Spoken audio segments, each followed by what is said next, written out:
Underneath the melted cheese and the tomato sauce is crispy eggplant parmesan. There's already pieces missing because it's that good. And hey, if you don't like eggplant, it's okay. You can use the same recipe to make chicken parmesan.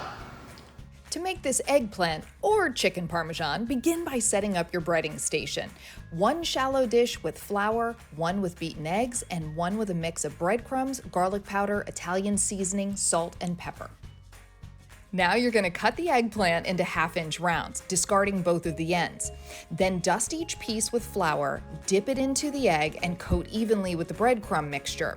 Lay each piece on a baking sheet and repeat the process until all the pieces are breaded. You'd do exactly the same thing if you wanted to make chicken parmesan with boneless, skinless chicken breasts. Next, heat a large frying pan to medium-high heat and generously coat the bottom of the pan with olive oil.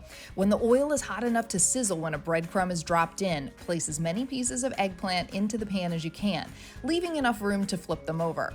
Brown them on both sides and then remove them and set them aside on a greased baking tray. You're likely going to need to fry them in batches and add extra olive oil between the batches. Once all are fried nicely, spoon marinara sauce onto each one. Then generously mound shredded mozzarella and Parmesan cheeses onto each piece. Into the oven the tray goes, and out it comes with ooey, gooey, beautifully melted and bubbly cheese on top. Of course, you can serve up the eggplant parmesan with a little pasta and tomato sauce on the side, and it makes a complete meal.